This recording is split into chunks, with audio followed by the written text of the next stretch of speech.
Oh dear, sorry, I wanted to start off doing something crazy again. Hi everybody, I'm Jen, for those of you who don't know me, Jen Turnham. And today's topic I'm quite excited about because it's my story. I like talking about, well, most people like talking about themselves.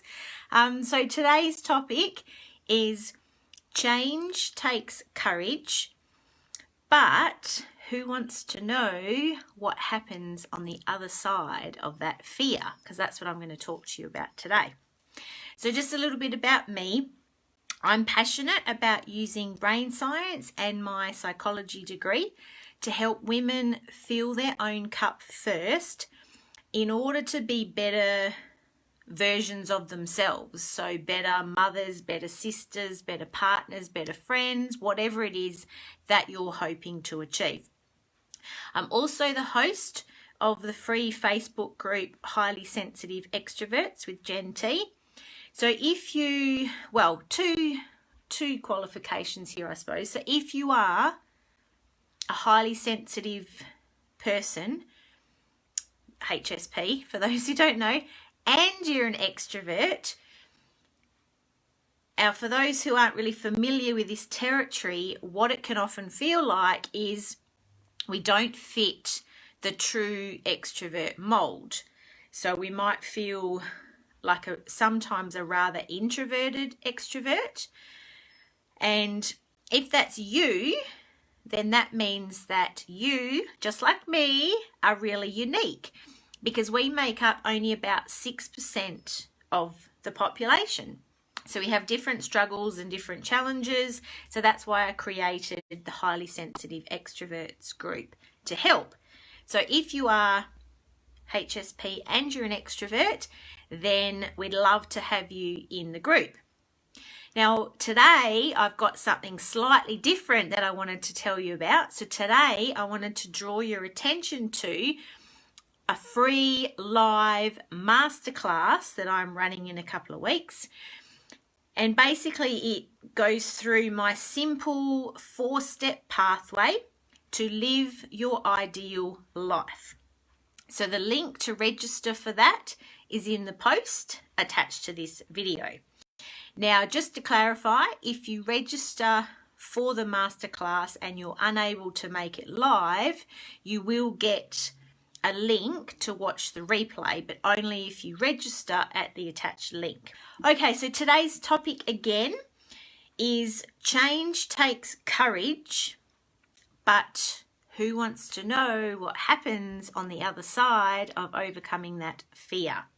So who here, whether you're watching this live or whether you're watching the replay, can you relate to contemplating some sort of life change and feeling a little bit or a lot of fear?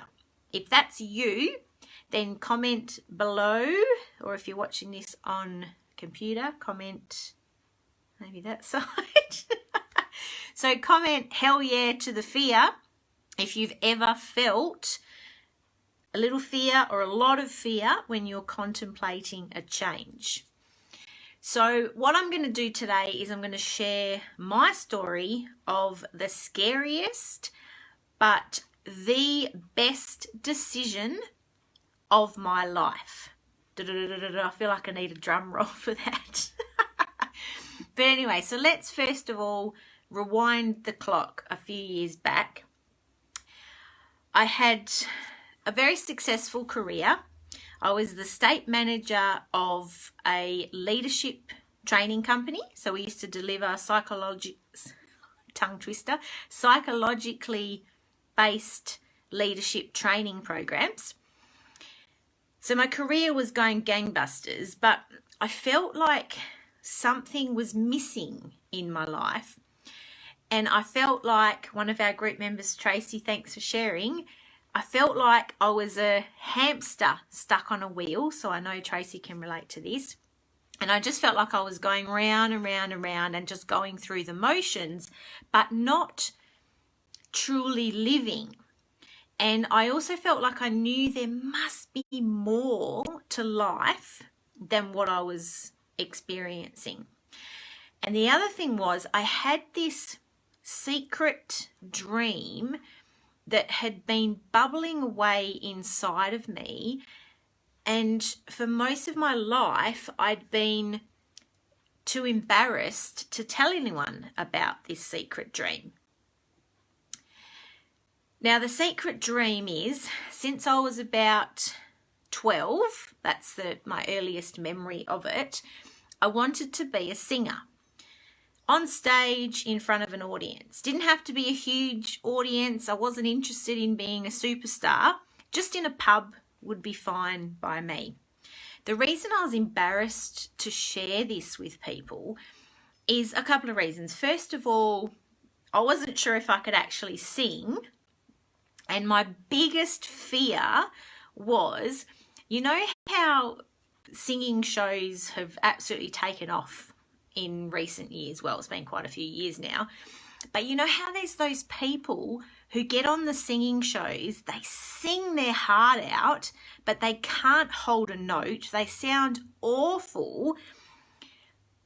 But when the judges tell them that they're crap, because sometimes the judges are pretty harsh, the look of sheer shock and devastation on these people's faces, because basically behind the scenes, what must have been going on is all their loved ones were singing their praises and telling them how great they were when they're actually crap.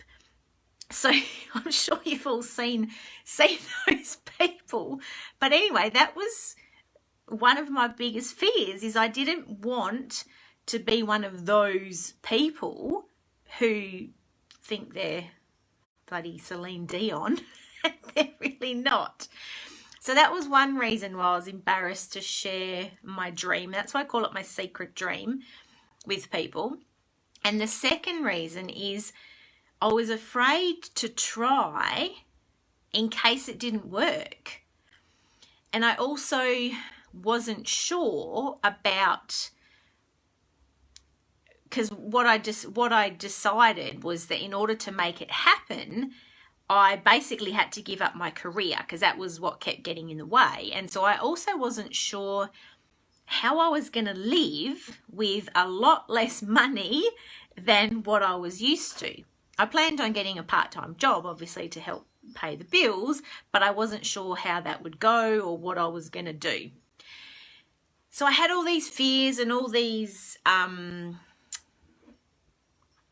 hesitations around. I knew what I wanted to do, but I wasn't sure, just wasn't sure. And in the end, it took my younger brother, David, for those of you who know him, getting diagnosed with life-threatening cancer at a very young age. He was 32 or 33, for me to bite the bullet and actually decide, right, it's now or never. And I think my brother's cancer diagnosis, what it did at a subconscious level is I realized that I did not want to live my life with regrets.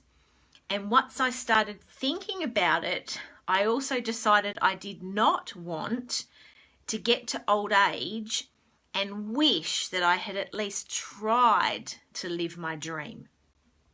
So when I told people what I planned to do, i.e. give up my successful career to chase my dream to be a singer, now those of you who live in Perth, you know it's quite difficult to make money as a musician, so people were really quite shocked.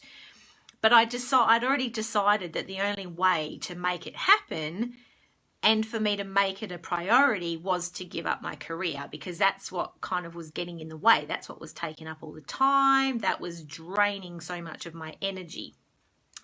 The interesting thing is, as I said, most people were really shocked, but I also received at the time and since then, sharing my story with people, I received a lot of support and people telling me that they thought it was amazing, that I was inspiring and more importantly, really brave for attempting to do this.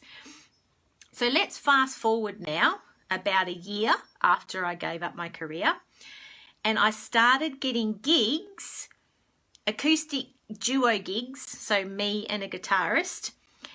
And basically I made my dream come true, and it was seriously the best feeling in the world. I had, for the first time in my life, I had found true happiness and fulfillment. And I had also discovered this unexpected joy, and that was time freedom. So I wasn't like a hamster stuck on that wheel anymore. I actually had time to do the things I wanted to do and to catch up with the people that I wanted to catch up with.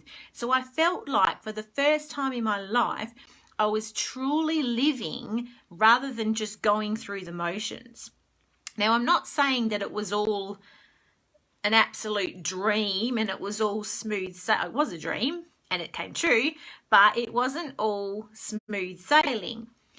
There were some pretty big setbacks and hiccups along the way. And I remember the first big hurdle that I faced was I was at my friend Sue's gig. So this is rewinding again, like I hadn't actually gotten gigs myself. I was at one of my friends Sue's gig, and she asked me to get up and sing a song because she's trying to support me in chasing my dream. And what I realized afterwards, well, first of all, I'll tell you the story. I basically bombed out big time. I started in the wrong key. It sounded absolutely awful. And it was just, oh my goodness. And what I realized after, sorry, I've just got a low battery signal on my phone. Just close that. What I realized after is, from a brain perspective, what was going through my mind is it was the first time that I was actually doing this for real. Because in the past, I'd sung a bit of drunken karaoke, but this was singing for real in my mind. That's how I saw it. So I was absolutely mortified and so embarrassed when I was on this stage in a pub. It was a paid gig for Sue, and I just totally botched up the song to the point where I had to stop and chat to her and basically start all over again. So it was really, it was horrible. Like, I feel awful even just bringing back those memories. So basically that was a pretty big hurdle because it set me back a few months, because I had to build my stage presence. I had to build my confidence, and it wasn't what I expected at all, because I'd been on stage singing karaoke before. So I didn't think confidence or stage presence was an issue. But obviously, because as I said, in my mind, singing for real was different to singing for karaoke. Anyway, so back to the topic of living your ideal life. I'm not suggesting, based on my story, I'm not suggesting that to find true happiness, that you have to completely turn your life upside down and give up your career and do crazy things. I'm not suggesting that at all. I merely share my story with you because if you, like I did, if you feel like you're a hamster on the wheel of life and you're just going through the motions, or if you feel like there must be something more out there for you, or if you also have a little secret desire or secret dream like I did, wanting to be achieved, then I want you to know, and again, this is why I share my story, I want you to know that it is possible. It's scary, yes, but it is possible. And it is so worth it if you can get over the mindset stuff and the barriers and the obstacles that are in the way. It's possible and it's so worth it. So I also encourage you to start now, even if it's just the little bits and pieces that you can do to spend more time doing the things that you love.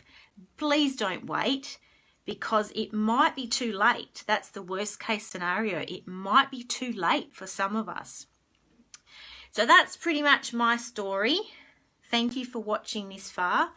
Now, I would love for you to share in the group what your secret desires and dreams are, if you can find the courage to do that. But remember, change takes courage. So this is the first baby step, is to share what it is that you really want to do. And if you're not sure what that is, then here comes my low battery signal again. If you're not sure what that is, what your big audacious dream is, then maybe just share some of the things that you really wish you had more time to do. And I'd also love to hear what is getting in the way, what is holding you back, making it hard or stopping you from living your ideal life now. That's it for today. Don't forget to register for my free masterclass. The replay will be available only for those who register. So you need to go to the link and register. And the link is in the post attached to this video. Now, this week and next week is a little bit different. I've got something extra special. So Thursday this week at 7 p.m, I'm doing another live video. And this time I'm doing a bit of myth busting around some of the perceived barriers that our brain throws up for us that we might have to living our ideal life. So that's it for me for today. Thank you for watching this far. See you in the group, or Thursday, 7 o'clock, same place. Ciao for now.